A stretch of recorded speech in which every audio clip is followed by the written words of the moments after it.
तो थे उलझन में मार्ग बताया आपने। हम तो थे उलझन में मार्ग बताया आपने। हम तो थे गफलत में आके जगाया आपने। हम तो थे गफलत में आके जगाया आपने। आपकी मीठी दृष्टि ने हमको निहाल कर दिया, हाँ निहाल कर दिया। हो बाबा आपने कमाल कर दिया, हमारे बाबा ओ प्यारे बाबा आपने कमाल कर दिया।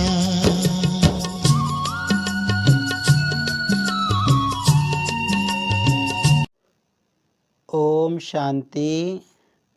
आज 26 मार्च 2023 बाबा की मुरली सुनेंगे।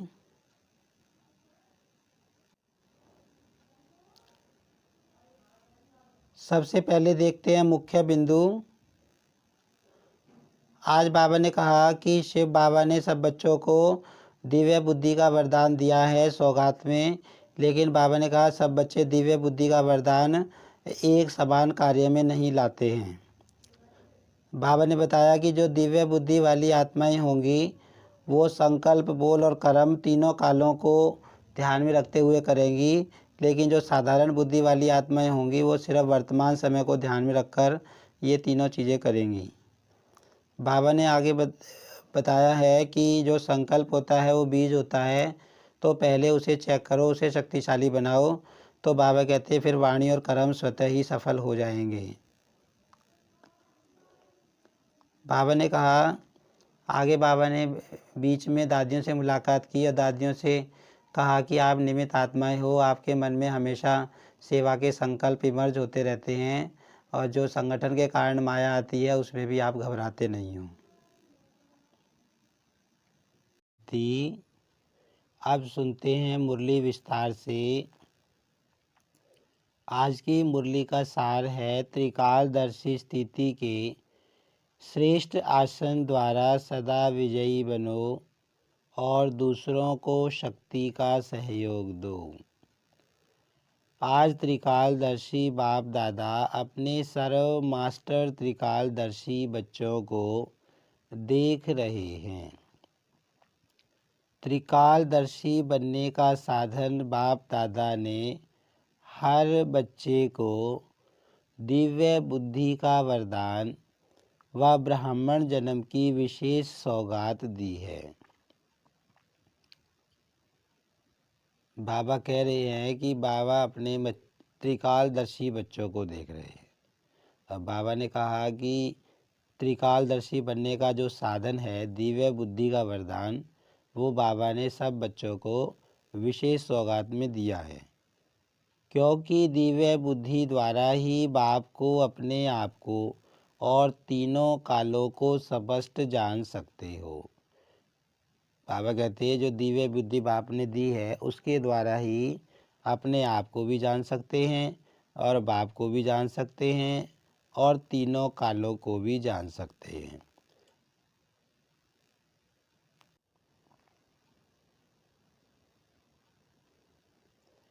दिव्य बुद्धि तथा याद द्वारा ही सर्व शक्तियों को धारण कर सकते हो, इसलिए पहला वरदान दिव्य बुद्धि है। बाबा कहते हैं दिव्य बुद्धि और जो बाबा को हम याद करते हैं उससे ही हम सर्व शक्तियाँ बाबा जो कहता है धारण कर सकते हैं।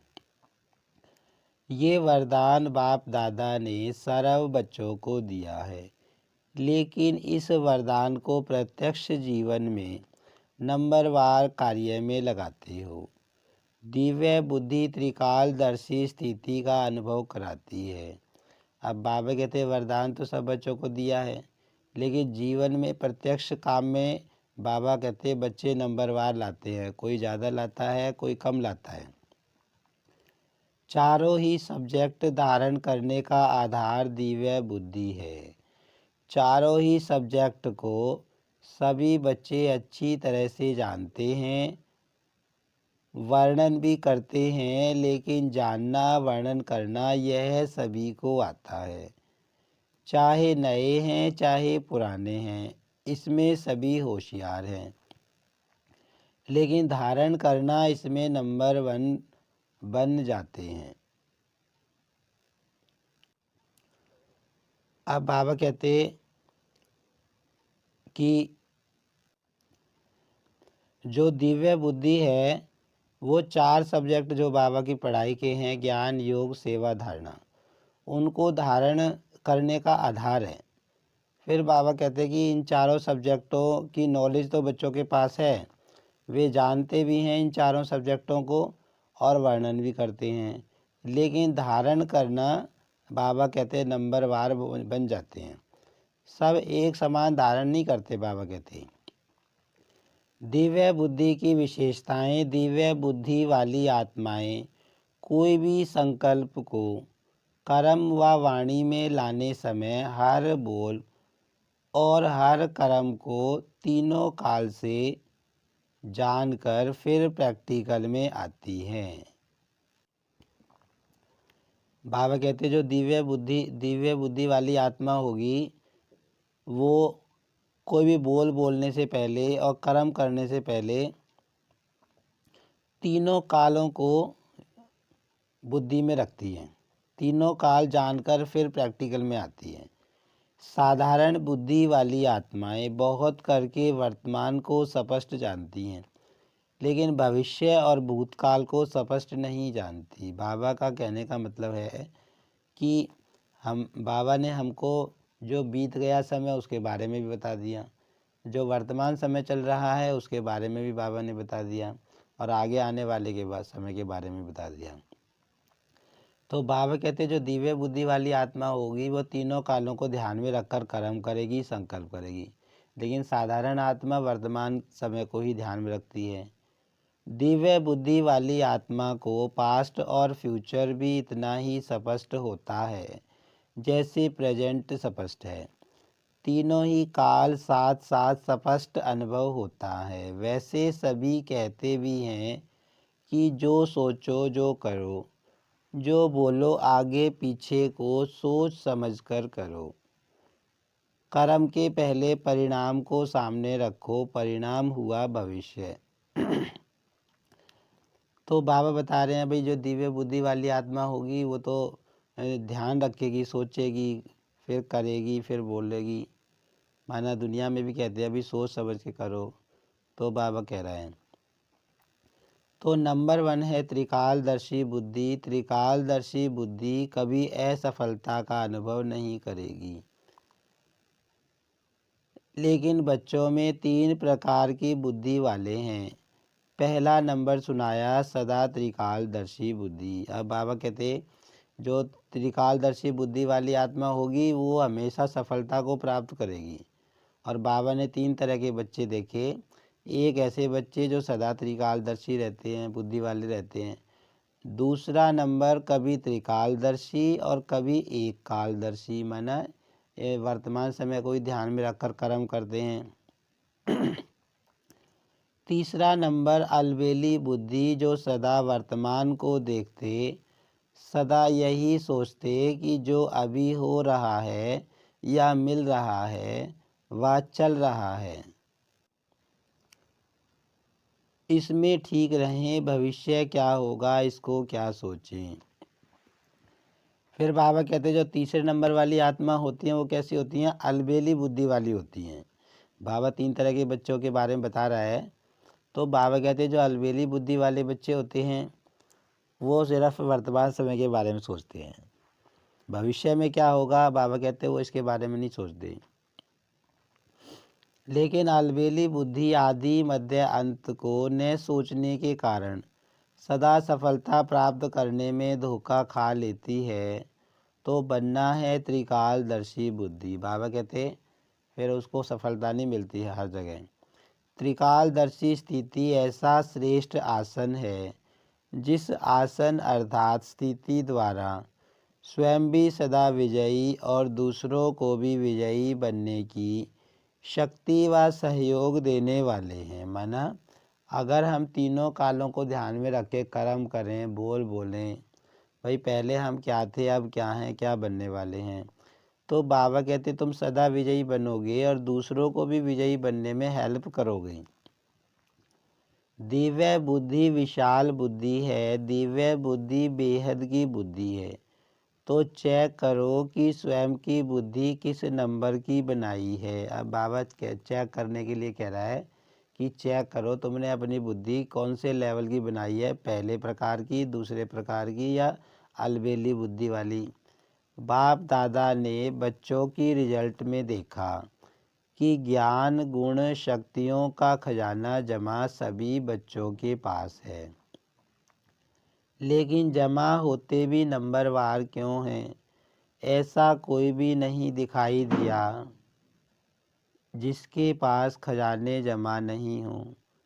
सभी के पास जमा है ना, फिर नंबरवार क्यों? अब बाबा कहते हैं कि बाबा ने देखा रिजल्ट में कि ज्ञान गुण और शक्तियाँ हैं सबके अंदर, लेकिन जमा सबने किए हैं, लेकिन फिर भी नंबरवार हैं।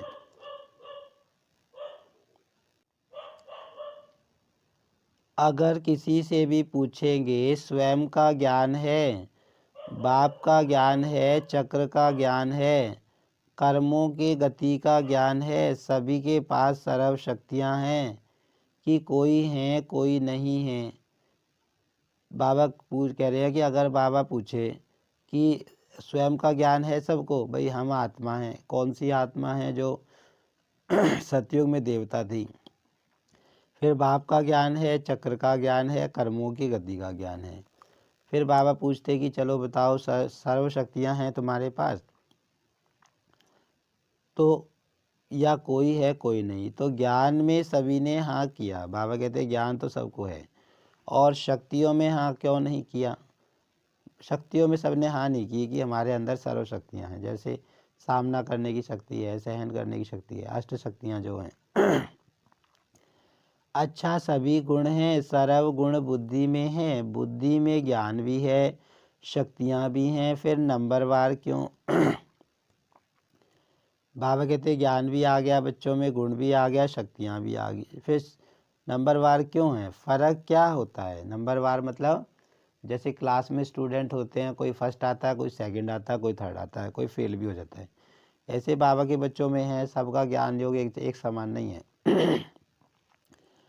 खजाने को विधि पूर्वक कार्य में लगाना नहीं आता। बाबा बता रहे हैं, उसका कारण बता रहे हैं कि जो खजाने मिले हैं विधि पूर्वक, भाई सही ढंग से कार्य में लगाना नहीं आता। समय बीत जाता है, फिर सोचते हैं कि ऐसे करते थे, इस विधि से चलते थे तो सिद्धि मिल जाती थी। माना काम करने के बाद ख्याल आता है कि भाई ऐसे करना चाहिए था। तो समय को जानना और समय प्रमाण शक्ति व गुण व ज्ञान को कार्य में लगाना, इसके लिए दिव्य बुद्धि की विशेषता आवश्यक है। अब बाबा कहते जो तीनों चीज़ें हैं, शक्ति गुण ज्ञान, इनको कार्य में लगाने के लिए दिव्य बुद्धि जरूरी है। वैसे ज्ञान की पॉइंट्स बहुत सोचते रहते हैं, सुनाते भी रहते हैं, कॉपियों में भी भरी हुई रहती हैं। सबके पास कितनी डायरियाँ इकट्ठी हुई होंगी, काफ़ी स्टॉक हो गया है ना। तो जैसे बाप के लिए गाया हुआ है कि मैं जो हूँ जैसा हूँ, वैसे मुझे जानने वाले कोटों में कोई हैं। अब बाबा कहते जानते तो सभी हैं, लेकिन अंडरलाइन है जो हूँ जैसा हूँ, उसमें अंतर पड़ जाता है। इसी रीति जैसा समय और जो ज्ञान की पॉइंट या गुण या शक्ति आवश्यक है, वैसा कार्य में लगाना, इसमें अंतर पड़ जाता है, और इसी अंतर के कारण नंबर बन जाते हैं। अब बाबा कहते हैं कि बच्चे ज्ञान तो बहुत लिखते हैं डायरियों में, डायरियाँ बहुत हो गई हैं, डायरियों में ज्ञान लिखा हुआ बाबा ने कहा रखा हुआ है, लेकिन फिर कहाँ पे वो है, मतलब बाबा कहते हैं कहाँ काम करने की ज़रूरत है। तो बाबा ने कहा कि जैसे बाप है, भाई बाप जो है जैसा है उसको यथार्थ रीति सब एक तरह समान नहीं जानते। इसी तरह बाबा कहते हुए जैसा समय है और जिस ज्ञान के पॉइंट की, गुण की और शक्ति की जिस समय आवश्यकता है उस समय कार्य में नहीं लगा पाते। भाई जिस ज्ञान की पॉइंट हमें मान लो याद भी है, हमारी डायरी में भी लिखी रखी है, लेकिन वो टाइम पे काम नहीं आई तो बाबा कहते उसका क्या फ़ायदा है। अब जैसे मान लो भाई मेरा स्वमान है, मैं मास्टर सर्वशक्तिमान हूँ, सबसे पावरफुल स्वमान है। अब बाबा कहते चलो तुम्हें याद भी है, तुमने एक डायरी में लिख भी रखा है। फिर माया आ जाती है, तो माया आ जाती है तो उस टाइम मैं प्रयोग तो करता हूँ, मैं मास्टर सर्वशक्तिमान हूँ, लेकिन उसका असर नहीं होता, वो शक्तियाँ काम में नहीं आती। तो बाबा कहते हैं तो कारण समझा, एक तो समय प्रमाण विधि का अंतर पड़ जाता है। बाबा कहते हैं विधि जो प्रयोग में लाने वाली है उसमें अंतर पड़ जाता है। दूसरा, कोई भी कर्म व संकल्प त्रिकालदर्शी बन नहीं करते, इसलिए नंबर बन जाते हैं। अब बाबा कहते एक तो विधि में अंतर पड़ गया, दूसरा कर्म और संकल्प त्रिकालदर्शी बन के नहीं करते। कोई भी संकल्प बुद्धि में आता है तो संकल्प है बीज, वाचा और कर्मणा बीज का विस्तार है। अगर संकल्प अर्थात बीज को त्रिकालदर्शी स्थिति में स्थित होकर चेक करो, शक्तिशाली बनाओ तो वाणी और कर्म में स्वतः ही सहज सफलता है ही है। अब बाबा कह रहे हैं कि जो संकल्प हम करते हैं वो बीज होता है। अगर बीज को ही हम त्रिकालदर्शी स्थिति में स्थित होकर चेक कर लें तो कर्म में सफलता मिलेगी। संकल्प को चेक नहीं करते अर्थात बीज शक्तिशाली नहीं होता तो वाणी और कर्म में भी सिद्धि की शक्ति नहीं रहती। बाबा कहते संकल्प शक्तिशाली नहीं होगा तो कर्म और बोल भी नहीं शक्तिशाली होंगे, सिद्धि को प्राप्त नहीं करेंगे। लक्ष्य सभी का सिद्धि स्वरूप बनने का है, ना तो सदा सिद्धि स्वरूप बनने की विधि जो सुनाई उसको चेक करो। बीच बीच में बुद्धि अलबेली बन जाती है, इसलिए कभी सिद्धि अनुभव करते और कभी मेहनत करते। बाबा कहते बीच बीच में बुद्धि तुम्हारी अलबेली बन जाती है, एक कालदर्शी बन के कर्म करते हो। बाप दादा का सभी बच्चों से प्यार की निशानी है कि सब बच्चे सदा सहज सिद्धि स्वरूप बन जाएं। आपके जड़ चित्रों द्वारा भगत आत्माएं सिद्धि प्राप्त करती रहती हैं। तो चैतन्य में सिद्धि स्वरूप बने हो तब तो जड़ चित्रों द्वारा भी और आत्माएं सिद्धि प्राप्त करती रहती हैं। अब बाबा बता रहे हैं कि भाई तुमने इस समय संगम युग पे बाबा का ज्ञान लेके सिद्धियां प्राप्त की हैं, इसीलिए तुम्हारे चित्रों से भी आत्माएं सिद्धि प्राप्त कर रही हैं, मतलब देवी देवताओं की पूजा करके।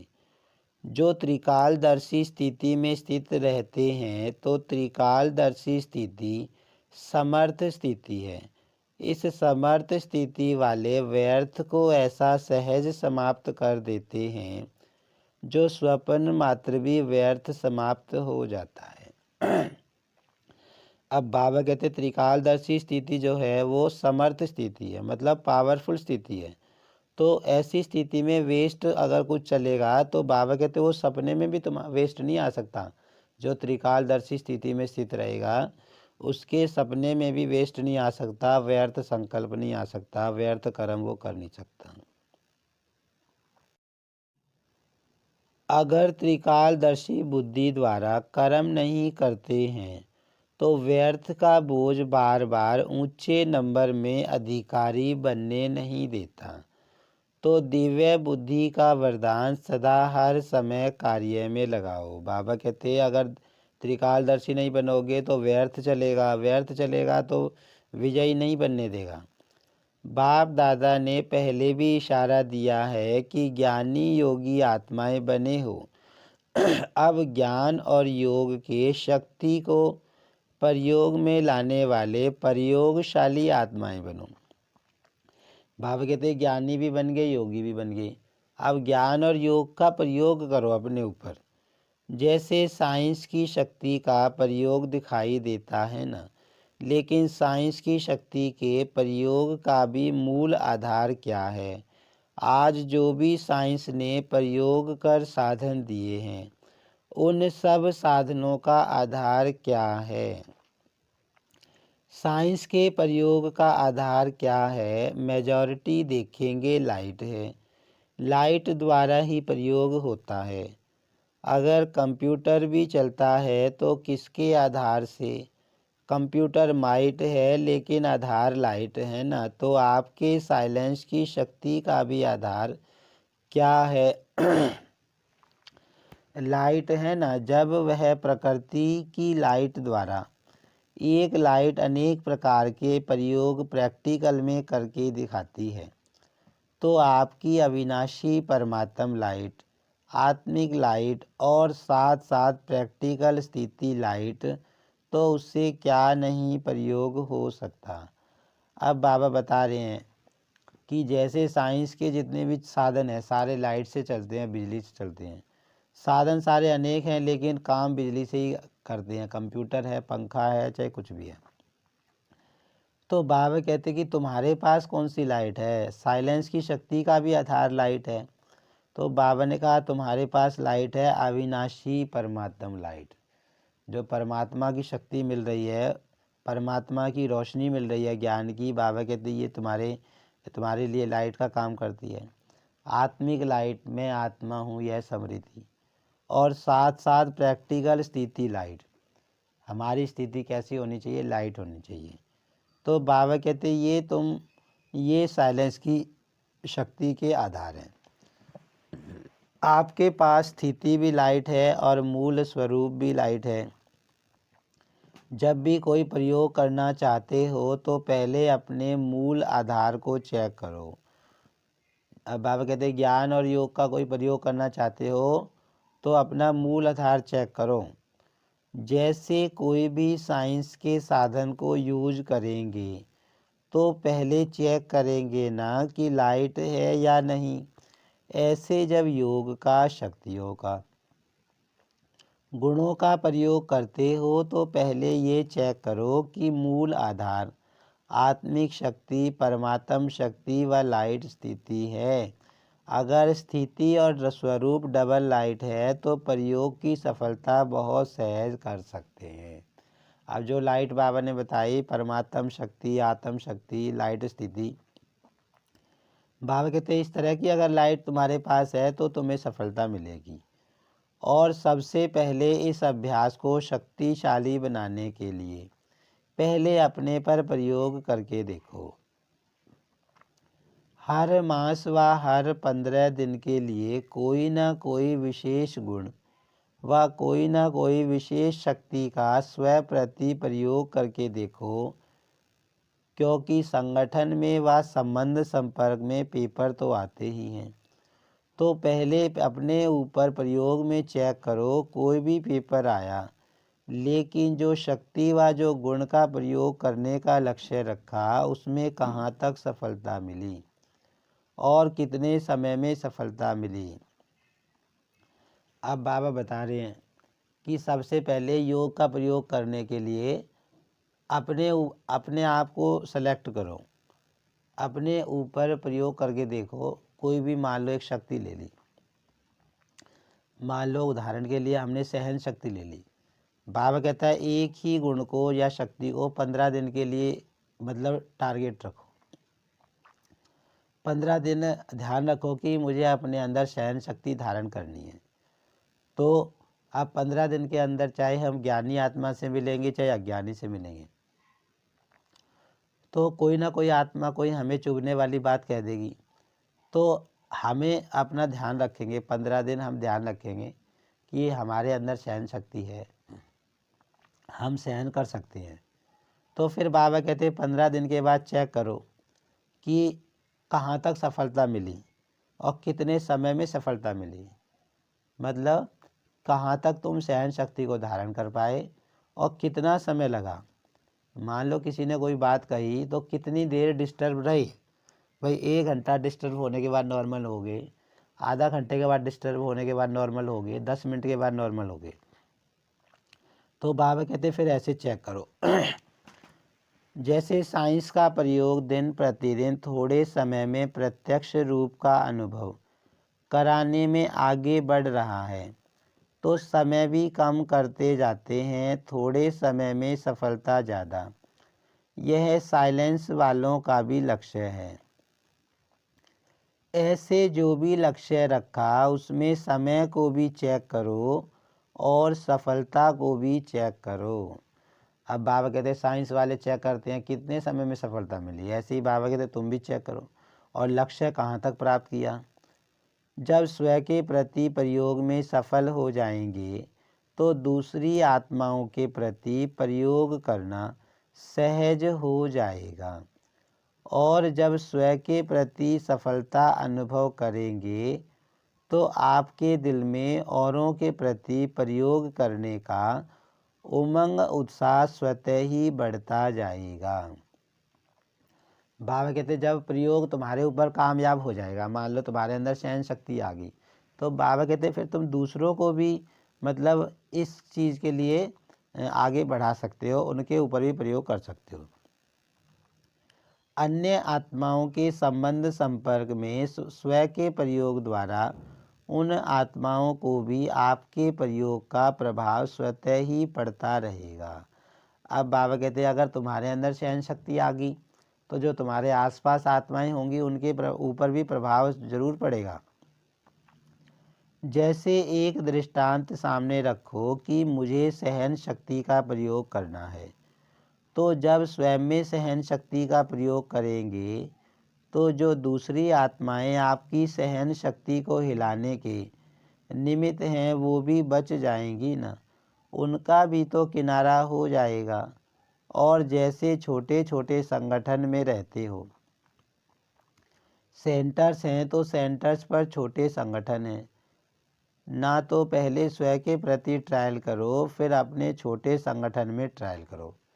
अब बाबा बता रहे हैं मान लो किसी ने मुझसे चुभने वाली बात कह दी, अब मैं चुप रहा, मेरे अंदर सहन शक्ति है, तो सामने वाली आत्मा के साथ मेरा कोई बहस नहीं होएगा, तो हम दोनों बच गए, वो भी बच गई मैं ही बच गया। भाई हम ऐसे समझ सकते हैं कि जैसे भाई कोई गलत गाड़ी चला रहा है तो मैं उससे बहस करने के बजाय अपनी गाड़ी एक साइड में खड़ी कर लूँ, तो टक्कर होने से दोनों बच जाएंगे क्योंकि उसको भी चोट नहीं लगी मुझे भी। तो ऐसे बाबा कहता है। तो बाबा कहते हैं पहले छोटे लेवल पे छोटे संगठन में ट्रायल करो, क्योंकि बाबा के बच्चे संगठन में रहते हैं, बहुत ज़्यादा बाबा के बच्चे भाई बहन रहते हैं, तो वहाँ पे इन सब गुणों की ज़रूरत होती है कि आपस में कोई कह देता है सुन लेता है। संगठन रूप में कोई भी गुण व शक्ति के प्रयोग का प्रोग्राम बनाओ, उससे क्या होगा, संगठन की शक्ति से उसी गुण व शक्ति का वायुमंडल बन जाएगा, वाइब्रेशन फैलेगा और वायुमंडल व वाइब्रेशन का प्रभाव अनेक आत्माओं के ऊपर पड़ता ही है। अब बाबा कहते हैं मान लो कोई सेंटर है, उस सेंटर में जितनी भी आत्माएं रहती है उन सब के अंदर गुण हैं, सहन शक्ति है, ये सब गुण हैं, तो उन गुणों का पूरे सेंटर के ऊपर वाइब्रेशन फैलती है, तो जो आत्माएं बाहर से आएंगी उनके ऊपर भी उसका असर महसूस होता है। तो ऐसे प्रयोगशाली आत्माएं बनो, पहले स्वयं में संतुष्टता का अनुभव करो, फिर औरों में सहज हो जाएगा क्योंकि विधि आ जाएगी। जैसे साइंस के कोई भी साधन को पहले सैंपल के रूप में प्रयोग करते हैं, फिर विशाल रूप में प्रयोग करते हैं, ऐसे आप पहले स्वयं को सैंपल के रीति से यूज करो। जितना यह प्रयोग करने की रुचि बढ़ती जाएगी, बुद्धि मन इसमें बिजी रहेगा, तो छोटी छोटी बातों में जो समय लगाते हो, शक्तियाँ लगाते हो, उनकी बचत हो जाएगी। अब बाबा कहते हैं जैसे साइंस का कोई भी इन्वेंशन होती है तो पहले सैंपल के रूप में थोड़ी जगह प्रयोग किया जाता है, तो ऐसे बाबा कहते हैं पहले अपने ऊपर प्रयोग करो, फिर छोटे संगठन के ऊपर प्रयोग करो, फिर बड़ा उसको। तो बाबा कहते जब स्वयं के पुरुषार्थ के ऊपर अगर इतना ध्यान होगा तो फिर छोटी छोटी बातें आएंगी, उनमें बुद्धि नहीं जाएगी। सहज ही अंतर्मुखता की स्थिति अपनी तरफ आकर्षित करेगी, क्योंकि कोई भी चीज़ का प्रयोग और प्रयोग की सफलता स्वतः ही और सब तरफ से किनारा करा देती है। अब देखो कितनी गहरी बाबा बात बता रहा है कि कोई भी प्रयोग हम करते हैं और उसमें सफलता मिल जाती है तो दूसरी बातों से किनारा करा देती है वो। ये प्रयोग तो सभी कर सकते हो ना कि मुश्किल है। इस वर्ष प्रयोगशाली आत्माएं बनो, समझा क्या करना है और हर एक स्वयं के प्रति प्रयोग में लग जाएंगे तो प्रयोगशाली आत्माओं का संगठन कितना पावरफुल बन जाएगा।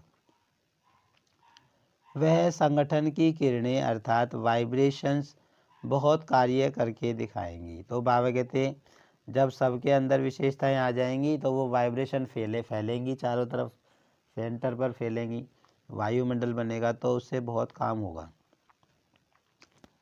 इसमें सिर्फ दृढ़ता चाहिए, मुझे करना ही है। दूसरों के अलबेलेपन का प्रभाव नहीं पड़ना चाहिए। आपको दृढ़ता का प्रभाव औरों पर पड़ना चाहिए, आपकी दृढ़ता का, क्योंकि दृढ़ता की शक्ति श्रेष्ठ है या अलबेलेपन की शक्ति श्रेष्ठ है। अब बाबा कहते तुम्हें दृढ़ बनना है भाई, अपने जीवन में दृढ़ता धारण करनी है कि मुझे बाबा की ये बातें अपने जीवन में लानी ही लानी है, दूसरे को नहीं देखना। बाबा कहते तो जहाँ दृढ़ता है वहाँ सफलता है।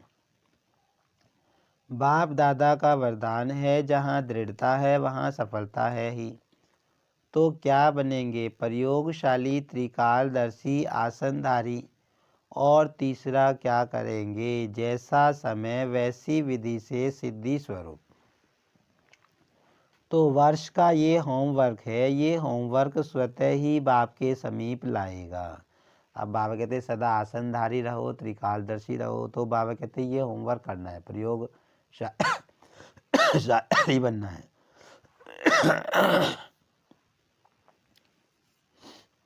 जैसे ब्रह्मा बाप को देखा, कोई भी कर्म करने के पहले आदि मध्य अंत को सोच समझकर कर्म किया और कराया, अलबेलापन नहीं की, जैसा हुआ ठीक है चलो और चलाना ही है नहीं। तो फॉलो ब्रह्मा बाप, फॉलो करना तो सहज है ना, कॉपी करना है, कॉपी करने का तो अकल है ना। अब बाबा कहते जैसे ब्रह्मा बाबा सोच समझ के काम करते थे, ऐसे ही बाबा कहते तुम भी कॉपी करो, कॉपी करना तो अच्छा होता है।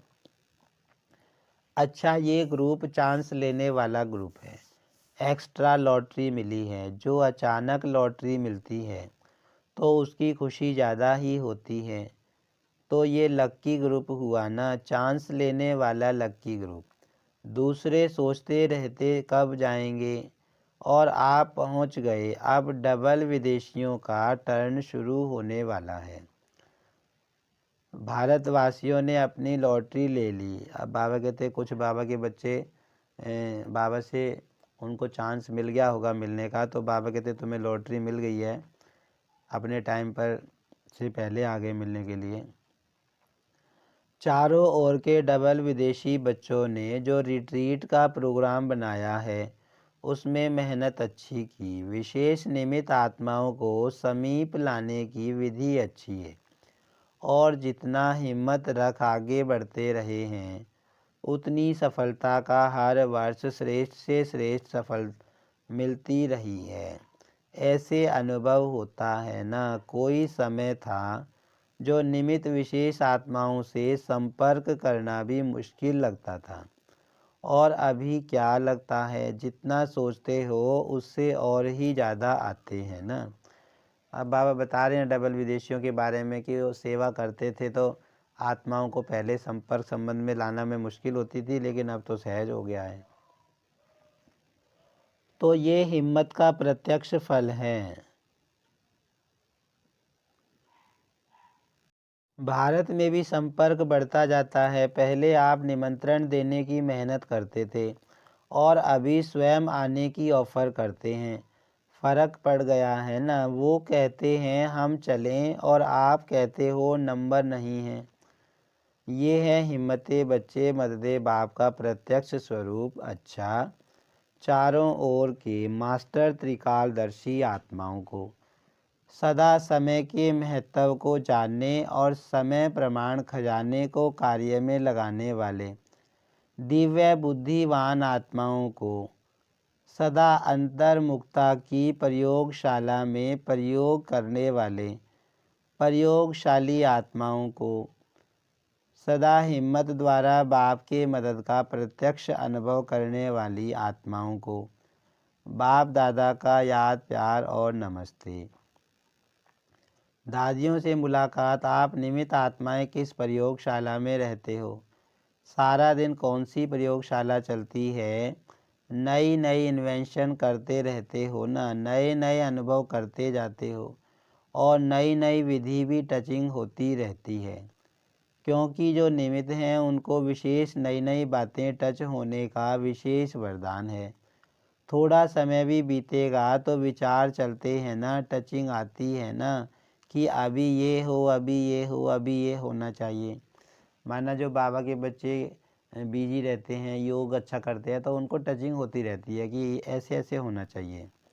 तो निमित्त आत्माओं को विशेष उमंग उत्साह बढ़ाने के व परिवर्तन शक्ति को बढ़ाने के प्लान की ज़रूरत है। इसके बिना रह नहीं सकते हैं। बुद्धि चलती है ना, देख देख आश्चर्यवत नहीं होते, लेकिन उमंग उत्साह में आगे बढ़ाने के लिए प्लानिंग बुद्धि बनते हैं। माया संगठन को हिलाने के नए नए प्लान बनाती है, नई नई बातें सुनती हो ना, और आप लोग सभी को हिम्मत उमंग में लाने के प्लान बनाते हो। अब बाबा कहते हैं दादियों के पास बातें तो आती हैं माया की, संगठन में कहीं कुछ हो रहा है, कहीं कुछ हो रहा है, इतने सारे बाबा के बच्चे हैं, लेकिन बाबा कहते हैं कि दादियों के मन में क्या चलता है, उन बातों का असर नहीं पड़ता। दादियों के मन में चलता है कि कैसे अन्य आत्माओं को उमंग उत्साह में लाएं, हिम्मत में लाएं, उसके प्लान वो बनाती रहती हैं। कभी आश्चर्य लगता है? नहीं लगता है ना। माया भी पुरानी विधि से थोड़े ही अपना बनाएगी, वो भी तो नवीनता लाएगी ना। अच्छा, हम रूहानी बच्चों की रूहानी बाप दादा को याद प्यार और नमस्ते।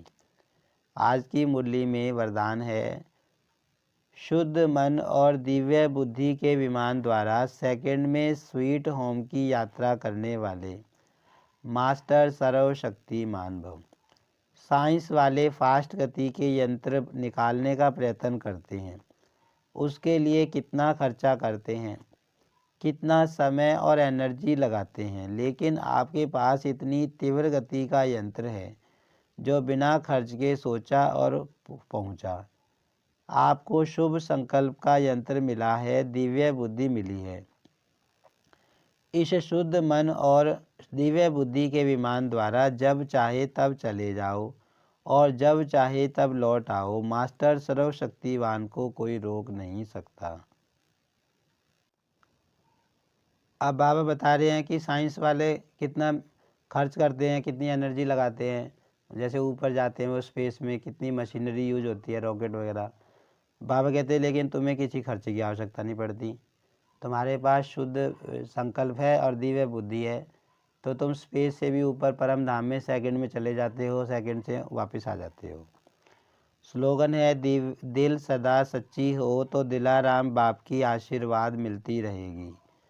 बाबा क्या कह रहा है कि अगर तुम्हारी दिल सच्ची है तो तुम्हें आशीर्वाद बाबा की मिलती रहेगी हमेशा।